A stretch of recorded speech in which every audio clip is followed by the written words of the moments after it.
Part 1. Resetting the Mindset. Chapter 1. Letting Go of Financial Regret. Regret has a way of getting louder with age.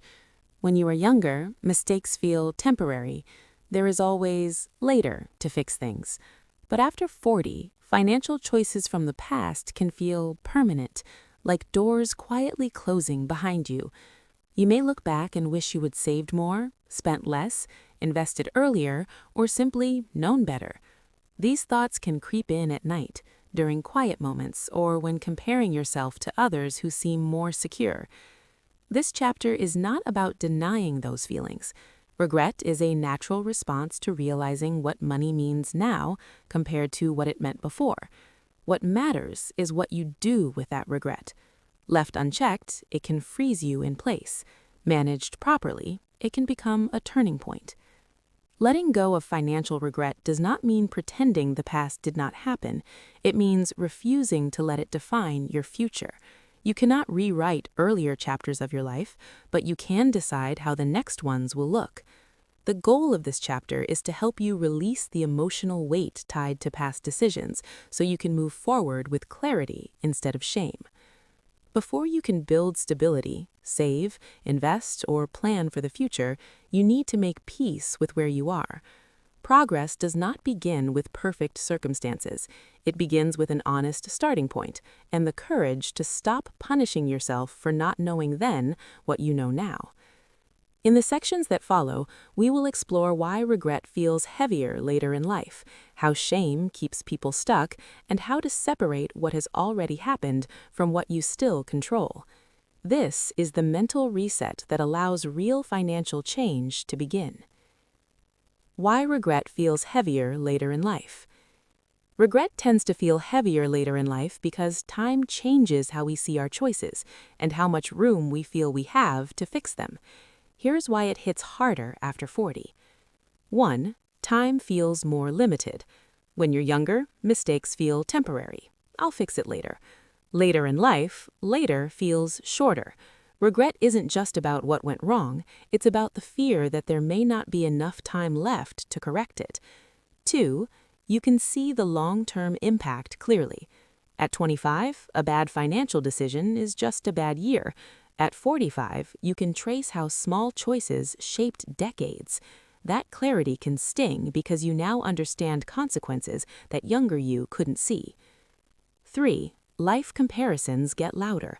Later in life, you're surrounded by people who look ahead, younger people starting earlier, peers who seem more settled.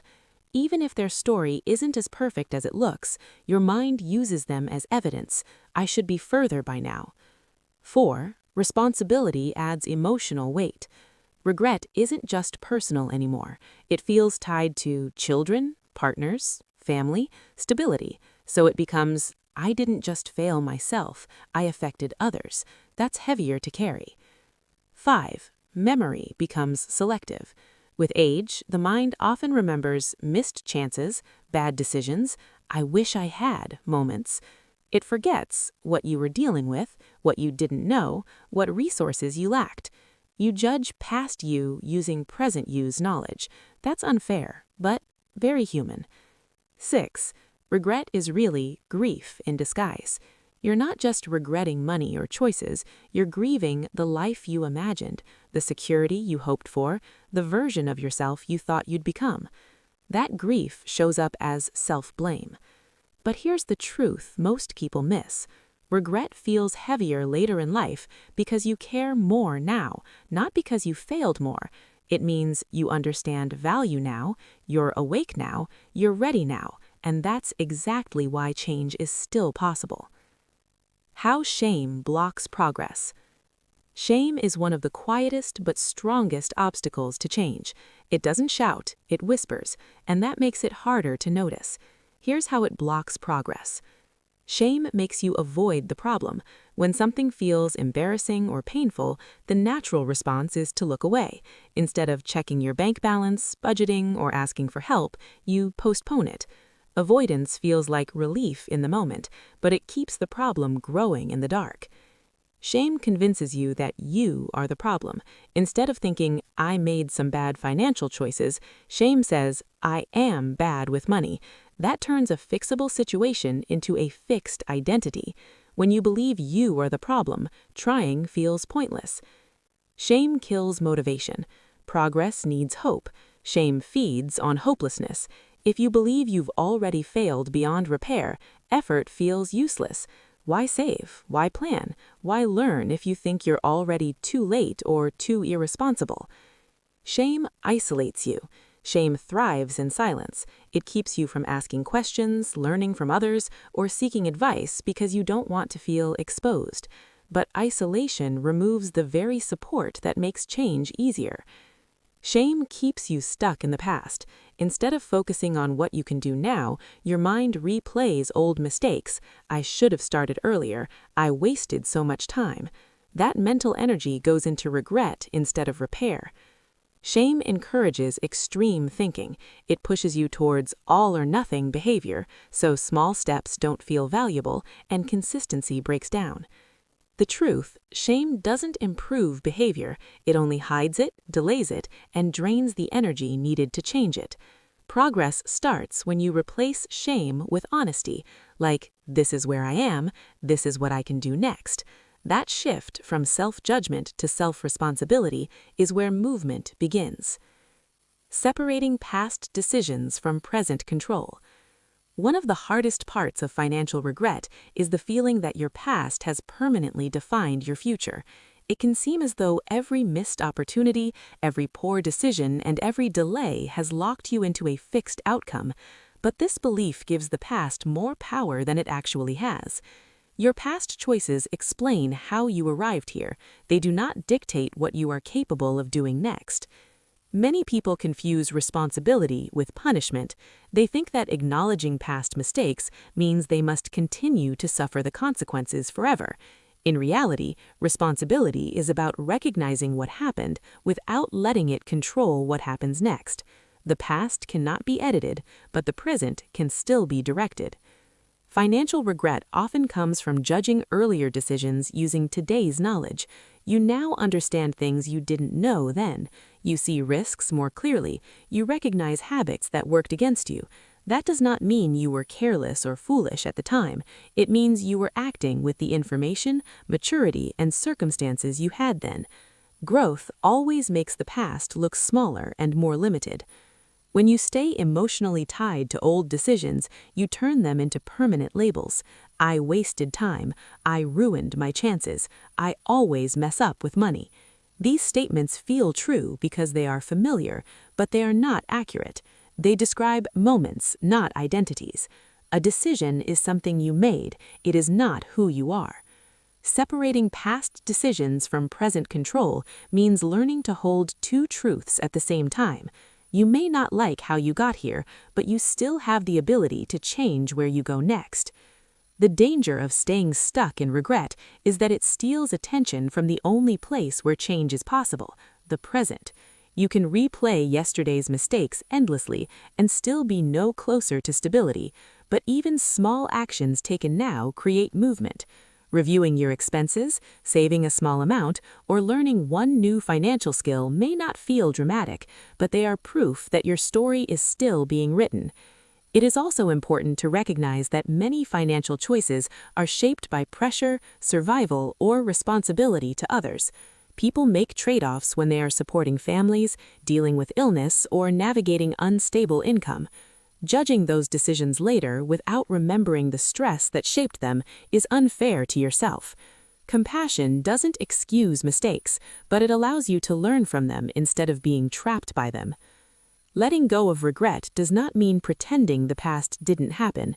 It means refusing to let it define your future. You can respect the lesson without reliving the pain. You can remember what went wrong without assuming everything will go wrong again. The moment you separate what has already happened from what you can still control, a quiet shift occurs. You stop arguing with time and start working with it.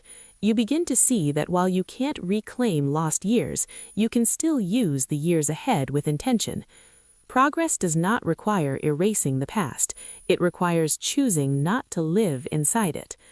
Accepting reality without self-blame. There is a difference between facing reality and attacking yourself.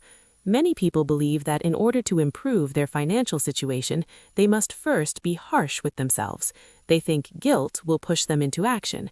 In practice, guilt usually does the opposite. It creates fear, defensiveness, and avoidance rather than clarity and effort. Accepting reality means seeing your situation clearly, without exaggeration and without denial. It means acknowledging what you earn, what you owe, and what you have saved without turning those facts into a judgment about your character. Numbers describe conditions, not worth. They show what exists, not who you are. Self-blame feels productive because it sounds like accountability. Statements like, "I should have known better," or "this is all my fault," appear responsible on the surface, but they quietly shut down problem-solving. When everything becomes a moral failure, the mind focuses on punishment instead of solutions. Many financial difficulties develop slowly and quietly. Small choices repeat themselves. Unexpected events interrupt plans. Responsibilities grow faster than income. Over time, a situation forms that no single moment caused. Blaming yourself for the entire outcome ignores the complexity of how life actually works. Accepting reality without self-blame also means understanding that wanting things to be different does not make them so. You may wish you had saved more. You may wish you had started earlier. Those wishes are human. But improvement begins only when you stop arguing with what already exists. Resistance keeps you stuck. Acceptance gives you a starting point. This kind of acceptance is not passive. It does not mean giving up. It means grounding yourself in facts so your next decisions are based on truth instead of emotion. When you remove shame from the process, you can look at your situation with curiosity instead of fear. You begin to ask, "What can I change?" instead of "What is wrong with me?" There is also relief in realizing that your current position is not a final verdict. It is a snapshot. Just as past actions shaped today's reality, present actions will shape tomorrow's. When you stop punishing yourself for yesterday, you free your energy for today. Self-blame keeps you trapped in the role of the offender. Acceptance moves you into the role of the builder. You do not need to prove that you deserve a better financial future. You only need to participate in creating one. Regret as a starting point, not a sentence. Financial regret can feel heavy because it touches both memory and fear. The memory of what could have been, and the fear that it is now too late. Throughout this chapter, we have looked at how regret grows from shame, how it confuses past decisions with present control, and how self-blame keeps people emotionally stuck. These patterns do not mean you are weak, they mean you are human. Letting go of financial regret does not require forgetting the past, it requires changing your relationship with it. When you stop using yesterday's choices as proof that tomorrow is hopeless, you create space for responsibility without punishment, and effort without despair. The past can inform you, but it does not have to imprison you. This shift is not dramatic, it is quiet and practical. It begins when you face your situation honestly, without turning it into a verdict on your character. It continues when you separate what has already happened from what you can still influence. Over time, this mindset turns regret into a source of clarity rather than a source of paralysis. Before any strategy, budget, or plan can work, the emotional weight of regret must be loosened. Progress cannot grow in soil filled with shame. It needs acceptance, patience, and a willingness to move forward imperfectly. As you close this chapter, the goal is not to feel suddenly confident or optimistic. The goal is to feel less trapped by what has already passed. When regret loosens its grip, possibility quietly returns. In the next chapter, The Lie of the Perfect Financial Timeline, we will challenge the idea that there is one correct age or sequence for building wealth.